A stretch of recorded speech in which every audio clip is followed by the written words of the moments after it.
Hi everybody, this is Ali Mushtak. Today's Saturday and it's a pretty lazy day, but it's not a lazy day for what the news today and like what's going on in Virginia. And the reason why I'm concerned is because I actually have family members that are there on the front lines and telling me what's happening, and it's freaking the hell out of me. And the thing is, it's freaky because again, my family's there, but also this has been going on for a while. And so there's a lot of people online going, "Oh my god, like this is new. Like why is this new?" And I just have a problem with that because this isn't new. This isn't shocking. This is a result of history of like colonialism, racism, and slavery in this country that's affected people of color. So I'm doing this video to sort of provide a brief education on race in America. And I'm actually doing it now shirtless because I feel like if I'm shirtless, you might actually pay attention to this. Because you weren't paying attention when we were talking about it, so at least you might pay attention when I'm shirtless. So let's begin. So basically, think back to colonial times during the 16th through maybe 18th century, where Europe was the superpower at the time and they were starting this whole colonial era bullshit, where they essentially used the Americas as like the place where raw materials were collected and assembled.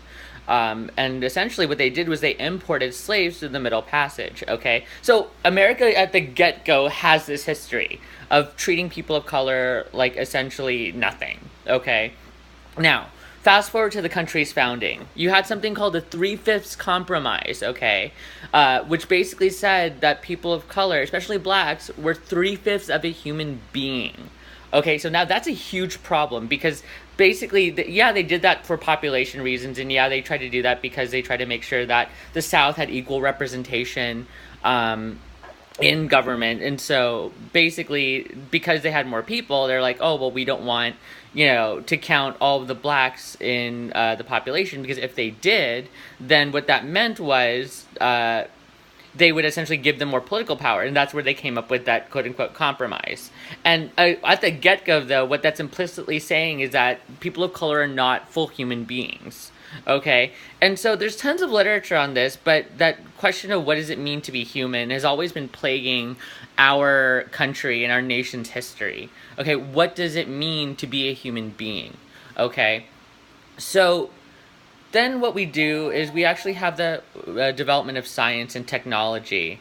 And this is where we start to get more literal in terms of what is a human being. And even then, we started to develop pseudosciences of race. So, for example, what they did was these crazy experiments on people of color where they were like, oh, well, for some reason, because you're of color, you have a different head size than somebody who's white. Okay, so because you had a different head size, it's like they automatically put us, people of color, in a separate species of beings. Okay, so we weren't fully human. Okay, and then eventually the Civil War happened, but guess what happened after the Civil War? Okay, we had something called the Reconstruction.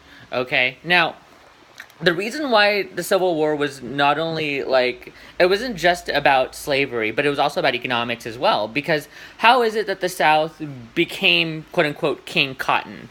They were called King Cotton for a reason, because not only were they more, quote unquote, developed plantation colonies as they would be in terms of the state as they got statehood, but it wasn't simply that they were called King Cotton because economically they reaped basically tons and tons of money off of slave labor. I mean, that's why they called it King Cotton. The South was an economic powerhouse, okay? And then as a result of it, slavery was that product. So basically, one of the reasons why the South went to war with the North was because the South was very much into maintaining this idea of, again, they could do whatever they want because that was their main economic system, whereas the North was quote-unquote more industrialized. They were using different kinds of technologies, and by that time you also had things like the cotton gin being developed and stuff like that. So again, technology was replacing these people, or these workers, so it was like, okay, well, we can no longer we no longer need slave labor.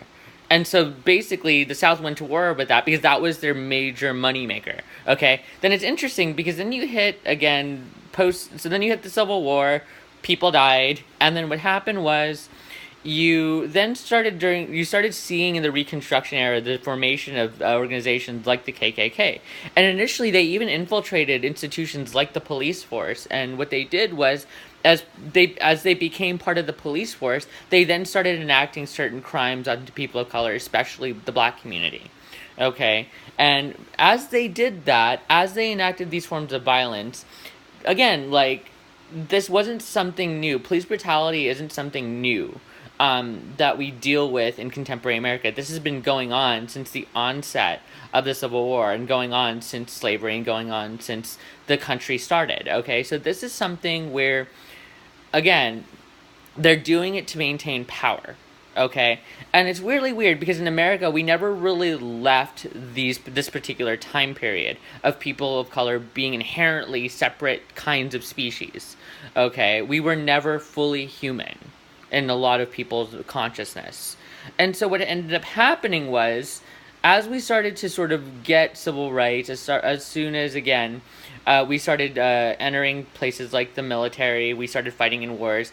It was ridiculous because, again, like, even though we might have served, even though people of color were in World War II and World War One, what ended up happening was we were never granted the same opportunities as whites were. For example, racially restrictive underwriting in particular programming. Okay, so for example, with the VA loans and the FHA, or the Federal Housing Act loans, like, we were never granted that access because we happened to be of color.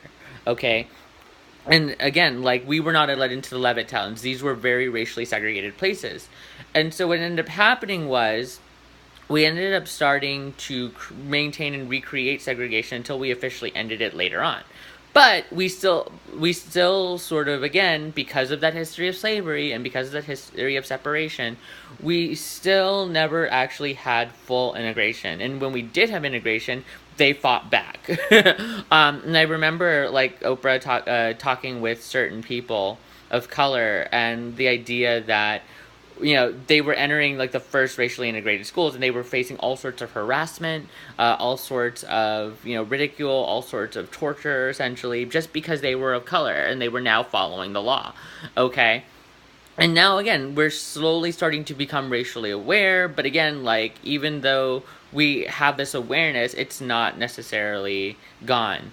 But again, institutions like the KKK, institutions like police brutality, and or problems like police brutality, or even like any other social problems, this has long existed well before Trump. Okay, and even, like, the reason why Trump got elected in the first place was a product of these particular forms of relations. Now, we can go into a much more detail, especially when we start to look at other people of color like Latinos, Asians, etc., etc., but those are entire classes. But the bottom line is, this is a history that we've been dealing with in America for a long, long time now. And suddenly it's gaining more ground, especially now. And the thing is that these people have always been around. Okay, this is not something that's new, but rather this is now something that's a problem that we're sort of reproducing over and over and over again. Okay, so what we see happening in places like Virginia is that it's unfortunately the culmination of something that's been going on for years and years. This is not surprising, and then people are suddenly going, "Oh, this is Trump." It's not Trump. I mean, for example, you had people like Emmett Till getting lynched. You had other people getting lynched and killed because of their skin color. You had people like Komodo Amalo in the 70s, or is it in the 70s or 90s? I can't remember.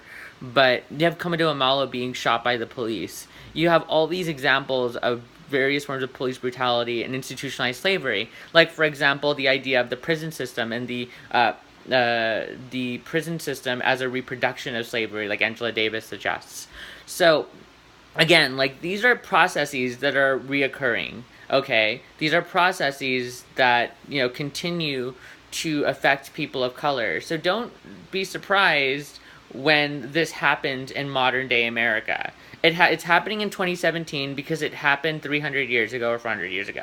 This is the way things were built. This is the way people made them to be.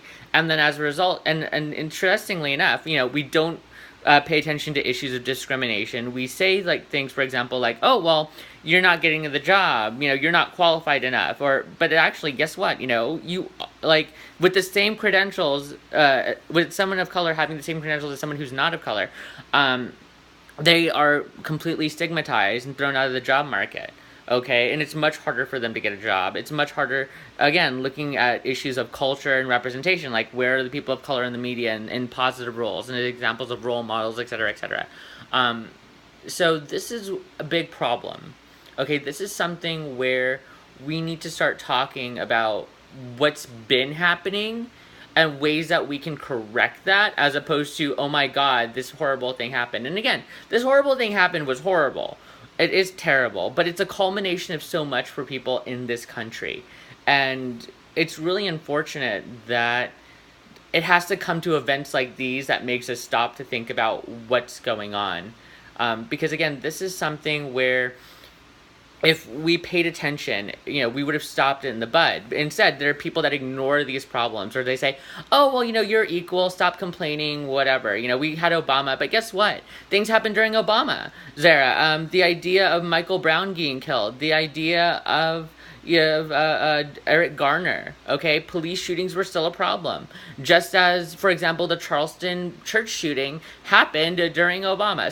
So again, this is because of a history of racism in the past, okay? The symbols of the Celtic cross, the symbols of the Heseth, like all of these sort of neo-Nazi symbols and iconography are pervasive in these kinds of white supremacist cultures. So take a moment and think about all the things that happen and get yourself educated, because really education is the way to understand that we shouldn't be basically repeating the past, okay? Because immediately when we stop treating people like people, just as they did way back when during this country's founding, this is sort of the problem. Like, we immediately say, like, you are not entitled to this because you are not a person. And that's inherently the core of all these kinds of things. Anyways, I hope this has been relatively informative, and I hope this has been, I hope you paid attention. And, if you have any comments, feel free to leave them. If you want to say hello, go ahead. And if you found this helpful, please say hello. But again, we need to stop, turning a blind eye to these situations. When somebody says they're discriminated against, when somebody says that they're fetishized, when somebody says that they're treated in a certain way because of not just the color of their skin, but what their gender identity is, what their sexual identity is, what their age is, etc., etc. The minute we stop, treating people like second-class citizen is when we can all start to make better decisions and start to make things equal. So again, I hope this helped, and I hope this conversation really lent itself to an exploration of why is it that this happened. Was it necessarily because of Trump, or was it because these issues have been persisting? Okay, and this is where I go, well, actually, it's persisting, and he's just the figurehead. He is just the representation of it, but he is not the sudden like cause of it. He is the symptom, not the cause of these problems. And the minute we realize it is the minute we begin to fix our society. Have a good weekend. Bye.